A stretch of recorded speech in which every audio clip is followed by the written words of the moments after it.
자, 테스트 문제풀이입니다. 78회 기출문제고요. 78회에 68번으로 나왔던 문제입니다. 물론 다들 잘 알고 계시겠지만 테스트는 나왔던 문제가 또 나오는 경우가 빈번하기 때문에 이 문제는 78회 기출뿐만 아니라 다른 회차에서도 나왔을 수도 있고, 그리고 앞으로도 나올 수도 있는 문제입니다. 그리고 이 문제 계산 문제죠. 계산 문제는 정말 그대로 나올 수도 있고, 아니면 숫자를 좀 바꿔서 나올 수도 있을 겁니다. 저기 잠깐 딴 소리인데, 계산 문제를 좀 겁내시는 분들이 많이 계신 것 같아요. 테스트에 80문제 나오거든요. 80문제. 80문제 중에서 계산 문제 많아야 두세 문제입니다. 예. 적게 나올 때는 뭐 한 문제 이렇게 나오니까 계산 문제 때문에 너무 걱정하지 마시고 자신감 가지고 공부하셨으면 좋겠습니다. 이 문제는 거시경제학 문제고요. 제일 거시경제학 배울 때 제일 앞쪽에서 배우는 거 GDP 뭐 이런 거 나오는 그 문제입니다. 제가 그래서 문제의 핵심을 여기다가 이렇게 적었고요. 이 문제는 GNI랑 GDP랑 어떻게 다르냐? GDP에다가 얘 이렇게 두 가지를 더해줘야 GNI가 나오거든요. GDP는 국내 총생산, 그리고 GNI는 국민 총소득이에요. 이게 어떻게 다른 건지 이제 설명을 드릴 거고요. 그리고 이 문제는 요 공식 있죠. 원래는 그러니까 테스트시 그렇게 어려운 시험이 아니기 때문에 이 공식을 문제에서 줬습니다. 제가 지금 이렇게 적어 놓은 게 실제 기출 문제에서도 요게 주어져 있었습니다. 그래서 여기다가 이거 보고 그냥 숫자 잘 넣으면 되는 그런 문제였어요. 자, 우리 GDP라는 거 배웠습니다. GDP가 국내 총생산이라고 했습니다. 저기 글씨체가 조금 날아가도 이해 좀 해주십시오. 요거 제가 그냥 제 방의 책상에서 핸드폰 이렇게 대롱대롱 매달아 놓고, 그리고 요것도 이렇게 세워 놓고 찍고 있어가지고 글씨체가 조금 많이 안 이쁠 수 있습니다. 자, GDP가 그로스 총이란 뜻이에요. 그로스가. 그리고 D는 도메스틱입니다. 도메스틱이 국내란 뜻이고요. P가 프로덕트예요. 생산. 그래서 국내 총 생산이에요. 국내 총 생산. 국내 총생산이에요. 그리고 여기 GDP 있죠? 국내 총생산이에요. 그리고 앞에 실질 붙어 있는데 명목 변수, 실질 변수 뭐 이런 게 있거든요. 근데 이 문제 제가 이 해설 강의에서는 생략하겠습니다. 테스트 레벨에서 명목 GDP, 실질 GDP, 뭐 명목 GNI, 실질 GNI 이런 거 구분해라 이렇게까지 나오지 않을 거예요. 그렇게 나오면 너무 어렵기 때문에. 자, 그래서 우리는 여기에 보면 뭐 실질 많아요. 실질 무시하고 우리는 논의를 전개하겠습니다. 자, 국내 총생산이에요. 한 기간 동안, 보통 1년으로 보죠. 1년 동안 한 나라에서, 그러니까 우리나라에서 생산된 것들을 전부 다 집계한 게 국내 총생산이 되겠습니다. 자, 그리고 여기 GNI가 있죠. 여기 G는 똑같이 그로스예요. 그로스, 영어 그로스, 총이란 뜻이고요. 그리고 N이, 자, 여기서 D는 도메스틱이었어요. 국내란 뜻이거든요. 도메스틱이. 여기서 N은 우리 네이션, 우리 국적 얘기하는 N이에요. 그리고 I는 인컴, 소득입니다. 그래서 이건 국민 총소득이라고 해요. 국민 총소득. 그래서 여기 GNI가 주어져 있어요. 국민 총소득입니다. 자, 이렇게 두 가지 개념이 있는데, 자, 국내 총생산은 그 나라가 얼마나 잘 사냐, 그 나라가 얼마나 경제 규모가 크냐, 이런 것들, 대한민국의 경제 규모가 얼마나 크냐 이런 것들을 나타낼 때 국내 총생산을 쓰고요. 그러면 대한민국 국민들이 과연 얼마나 잘 사냐를 따질 때는 보통 국민 총소득을 씁니다. 그래서 혹시 그런 거 들어보셨을까요? 1인당 국민소득. 1인당 국민소득. 대한민국 전체 경제 규모는 이 정도 사이즈인데, 대한민국 인구수로 나눠서 한 명당 국민소득을 나타낼 때는 거의 이걸 써요. 왜냐하면 이게 진짜로 국민들의 소득을 나타내는 거잖아요. 국민들의 소득, 그쵸? 네, 그래서 한 사람 한 사람이 얼마나 잘 사느냐를 나타낼 때는 국민 총소득을 씁니다. 자, 예컨대 잠깐 딴 얘기예요. 중국은 국내 총생산이 엄청 크죠. 예, 전 세계에서 2등이에요. 1등은 미국이고 2등이 중국이죠. 그런데 중국은 완전 경제 전체 사이즈로 보면은 전 세계 2등이지만 한 명 한 명 얼마나 잘 사느냐는 아직은 중국은 선진국까지는 안 됩니다. 그쵸? 왜? 중국은 인구가 너무 많아요. 인구가 14억 명이나 되는 나라니까. 그래서 1인당 국민 소득을 따질 때는 요거라고 했죠. 그래서 중국은 경제 전체 사이즈는 크지만 한 명 한 명 개개인이 잘 사느냐를 따져보면은 아직은 아니다. 아직은 선진국 문턱에 다다르지 못했다. 그런 개념인 거예요. 자, 반대로 저기 뭐 룩셈부르크 이런 나라는 저기 룩셈부르크는 나라 자체가 작아요. 나라 자체가 작기 때문에 국내 총생산은 그렇게 크진 않습니다. 근데 거기는 인구수가 정말 적어요. 인구수가 정말 적기 때문에 국민 총소득 1인당 그러니까 1인당 국민소득 한 명 한 명 개개인이 잘 사느냐를 따지면 엄청 높게 나온다는 거죠. 그래서 1인당 국민소득 따질 때는 요 GNI 개념, 국민 총소득 개념을 씁니다. 요 국민 총소득 그러니까 자, 원래 GDP를 계산을 하죠.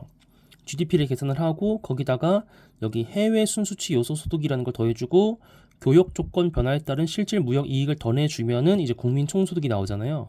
이 국민 총소득을 인구수로 나눠주면 그 나라 인구수로 나눠주면 1인당 국민소득인 거죠. 1인당 국민소득 그런 개념입니다. 다시 자 그러면 뭐 중국으로 치면 중국의 국내 총생산은 엄청 커요. 근데 거기다가 이거 더하고 이거 더해서 중국의 국민 총소득을 구합니다. 그 다음에 중국의 인구수 14억 명으로 나눠주면 1인당 국민소득이 나온다는 거죠.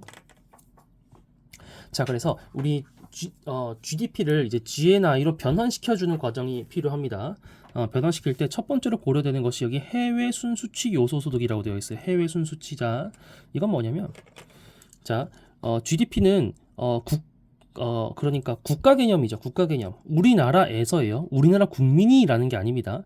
우리나라에서 생산된 걸 전부 다 합친 거예요. 우리나라에서 생산된 걸.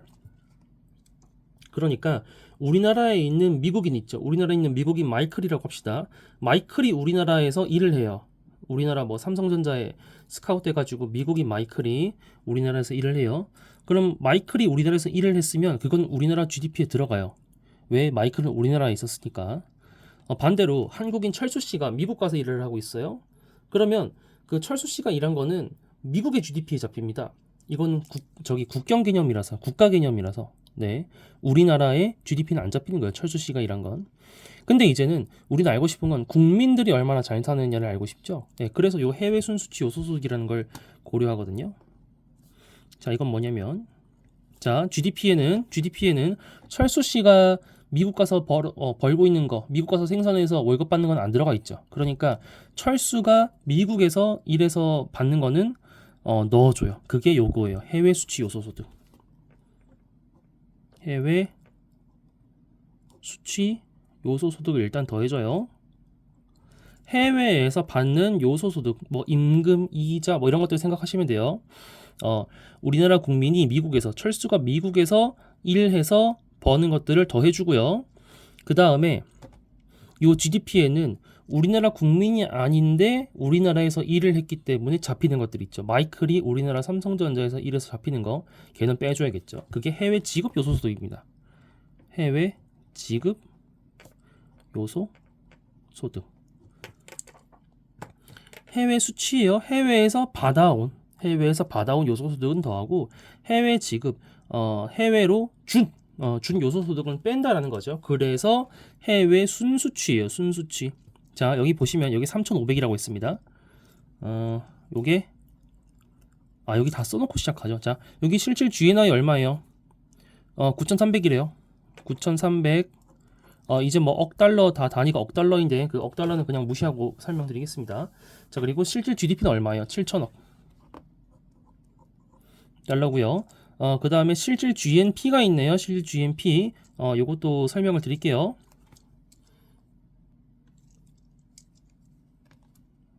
쓰다 말았군요. 자, 여기까지 했고 이제 요거는 이제 몰라요. 우리가 몰라요. 자, 다시 설명드리면 우리나라 국경 안에서 생산된 건 전부 7천억 달러입니다. 7천억 달러인데 그걸 이제 우리 9,300억 달러까지 이제 가는 과정인 거예요. 가는 과정. 그런데 거기서 일단은 우리나라 국민인데 외국 가서 벌어온 것들은 더해주고 그 다음에 외국인이 우리나라 와서 벌어들인 것들은 빼줘요. 그러면 그걸 순수치라고 한다고요. 순수치. 수치한 거에서 지급한 거 뺀 거니까 순수치라고 한다고요. 네, 그래서 우리는 해외 순수치 요소소득이 얼마인지 정확한 값은 아직 모르겠지만 3,500 마이너스 니은일 거라는 건 알고 있습니다. 그쵸? 자, 그래서 이렇게까지 고려를 하면 얘를 GNP라고 해요. 이걸 GNP라고 해요. 자, 그리고 GNP도 한국어로 하면 어떻게 되느냐? G는 그대로 총이에요. N은 여기 국민 총소득 할 때 요 N이었던 거죠. 네이션. 그 다음에 P는 생산이죠. 프로덕트. 그래서 이거는 국민 총생산인 겁니다. 국민 총생산. 네. 그리고 이 문제에서는 요것도 그 한글 명칭 다 줬어요. 저는 지금 영어 단어로만 적어놨는데 국내 총생산, 국민 총생산, 국민 총소득 실제 문제수는 다 줬습니다. 추워. 잠깐 에어컨 좀 끄고 할게요. 삐 소리 났죠? 자, 다시 돌아와서 국민 총생산이고 이 문제는 국민 총생산 9천억 달러라고 줬습니다. 자, 9천억 달러라고 줬습니다. 자, 그러면 요거를 계산을 했을 때 9천억이죠. 근데 얘가 7천억이잖아요. 그쵸? 그럼 이 부분이 2천억이어야 돼요. 그쵸? 이 부분이 2천억이어야 돼요. 7천억에 여기 2천억을 더해서 9천억이 된 거니까. 그럼 여기가 2천억이죠. 여기가 2천억. 2천억이려면 여기는 얼마여야겠어요? 1,500억이어야죠. 1,500억. 이해되실까요? 자, 7천억에 2천억 더해서 9천억이 나와요.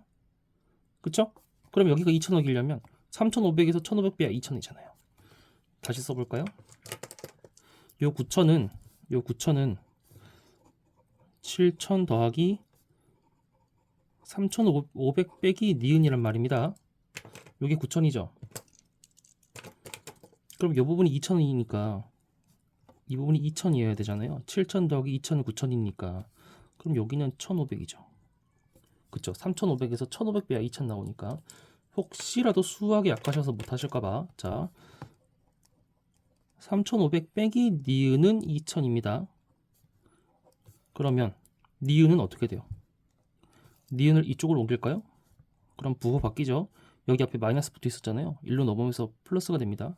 그리고 3,500 그대로 두고 요 2천을 이제 왼쪽으로 넘기면 좌항으로 옮기면 부호가 바뀌어야겠죠. 여기 플러스 2천인데 마이너스 2천 되면서 그래서 니은은 3,500 빼기 2천 그래서 1,500이다 라고 알고 있고요.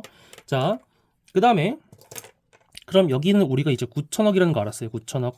그러면 9천억에다가 얘를 더하면 9,300이래요. 9천억에다가 얘를 더하면 9,300. 그럼 얘는 뭐예요? 지금 문제에서 이거죠. 기억. 요 기억. 9천에다가 얼마를 더해야 9,300이 돼요? 300이죠. 네.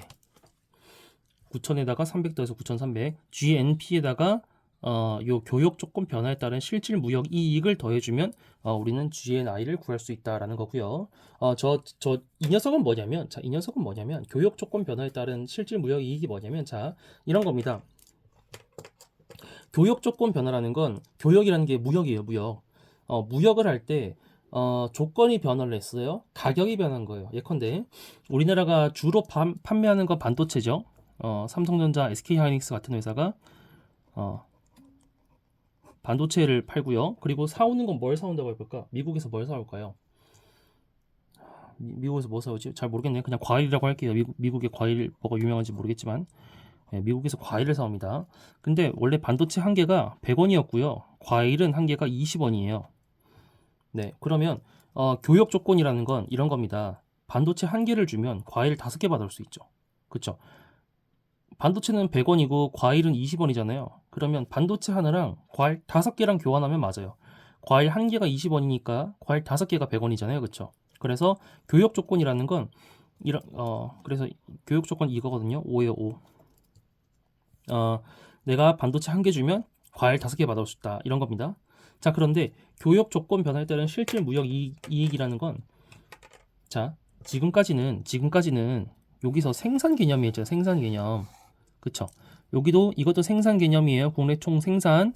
그리고 이것도 국민 총 생산이에요. 생산 개념인데 그 생산 개념을 소득 개념으로 바꿔주기 위해서 이런 걸 고려를 하는 거거든요. 자, 요 반도체 대 과일의 비율이 옛날에 5였는데 이제 반도체 가격이 200원이 되고 과일 가격은 10원이 됐다고 합시다. 그러면 이제 반도체 한 개를 넘겨주면 우리는 미국에서 과일을 몇 개를 받아올 수 있어요? 20개를 받아올 수 있죠.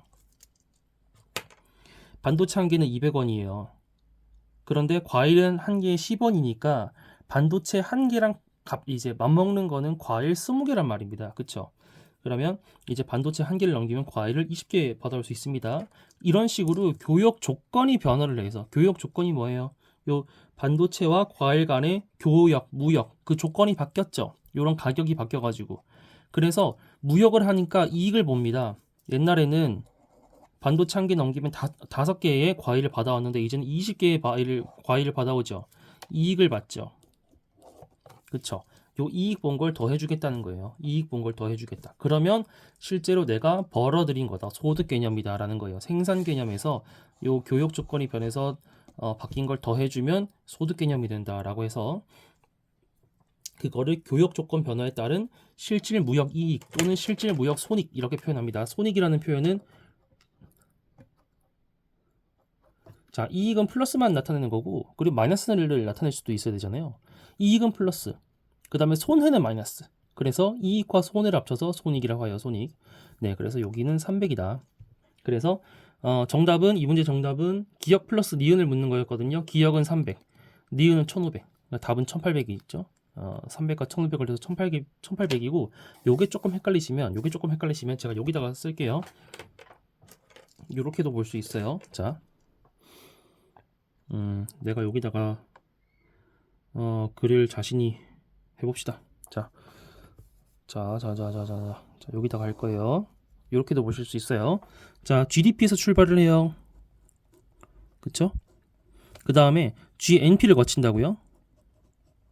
GNP를 거쳐서 우리 최종 도착지는 GNI예요. 자, GDP가 얼마였죠? 7,000. 그 다음에 GNP는 9,000. 그 다음에 9,300 이렇게 돼요. 그럼 이렇게 바뀔 때마다 뭔가가 더해지죠. 뭔가가.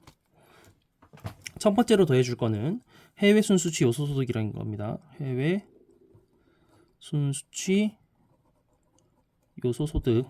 네, 해외 순수취 요소소득. 그래서 7,000에다가 얼마를 더하면 9,000이 됩니다. 그럼 이거 해외 순수취 요소소득은 얼마죠? 2,000억이죠. 2,000억. 근데 그 2,000억이 요 2,000억은 3,500억 예 빼기 니은이었단 말이에요. 그럼 니은은 1,500이구나 이렇게 할 수 있고, 자, 두 번째로 이제 GNP에서 GNI로 넘어갈 때는 교역 조건 변화에 따른